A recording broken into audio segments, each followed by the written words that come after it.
What's up, two-timers? I'm back. Today we're going to kind of work on some nighttime photography.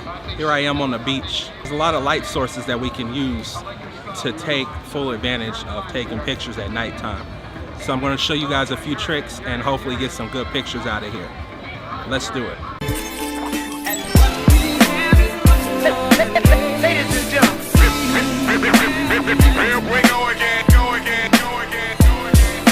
So there's a couple things you have to remember. At nighttime, light is going to be scarce. So you have to find a nice lighting source so that you can light your subject, but also at the same time find an interesting background like that.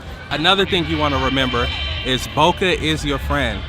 So take advantage of all the lights that'll be in the background, especially in a setting like this, and make your photo interesting as you can. So when it gets a little bit darker, it's already looking like it's dark here, but when it gets a little bit darker, I'm going to take some pictures of people against this Ferris wheel background and these different lights, and we'll see what we can do, and then I will tell you how I did it and we'll learn from it. Another thing you want to remember, since it's nighttime, you want to take your ISO off of auto, because when you move from scene to scene, that ISO is going to be bumped up to 6400 and even higher, and that's going to make your picture very noisy and possibly ruin your shot. So make sure you put your camera on manual settings.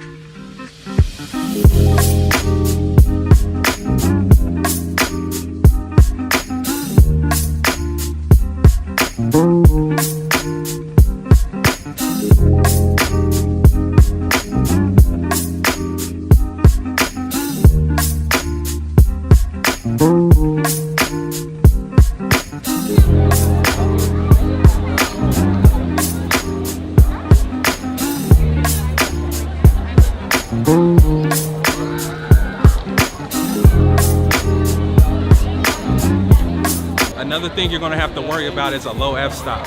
So make sure you invest in a camera with a low f-stop so that you can still get these low light situations. Remember, low f-stop means more light into the lens. So the fair is lit up, so we're going to start taking pictures.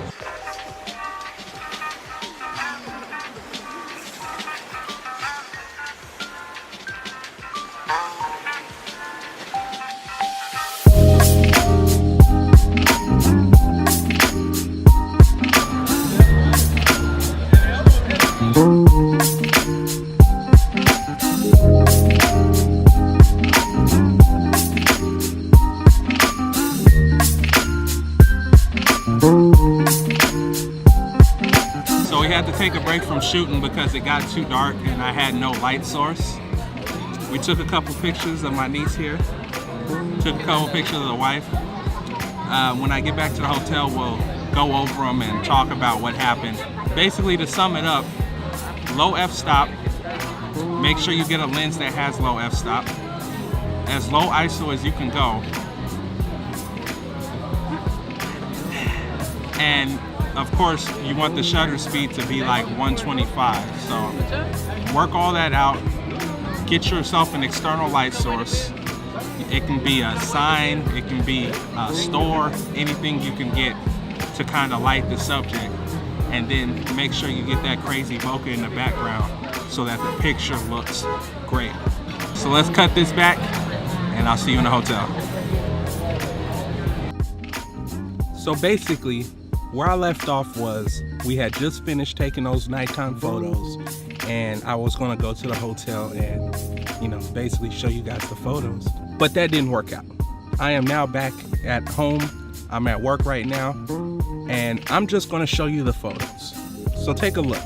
At the bottom, you'll notice that these photos have all the settings that I used to take them.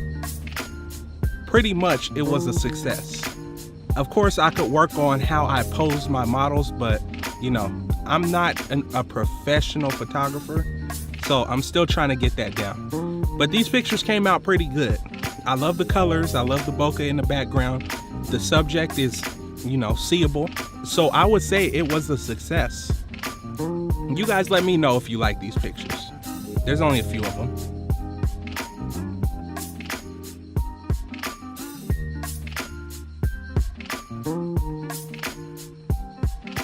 So if you're taking pictures at nighttime, just make sure, like I said, make sure your f-stop is as low as it can go, preferably in the ones, 1.8, 1.4, 1.2 if you're rich.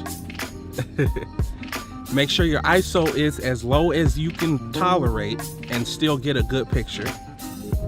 You know, anywhere between 100 to 1,000 sounds about good. You won't get too much noise in the picture. And of course, your shutter speed.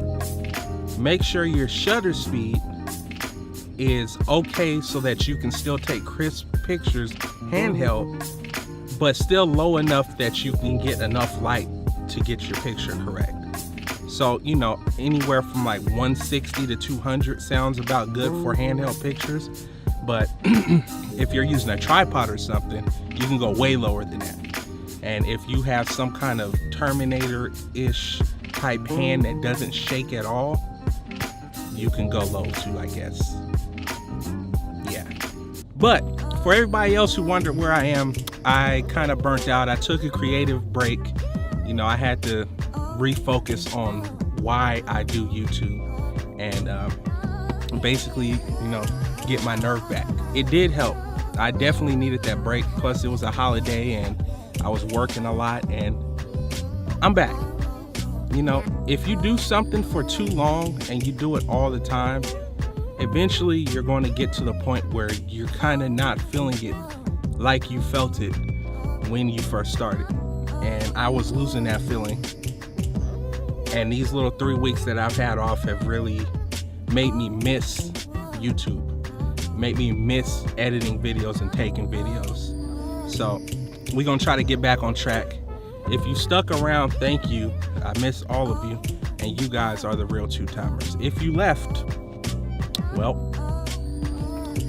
that's life. I did lose a couple of followers. Hopefully it wasn't some of my favorite ones, but you know,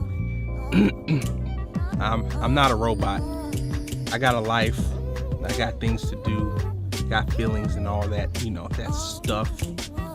But we back on track, and I will catch you on the next one. Make sure you like, comment, and subscribe. Peace.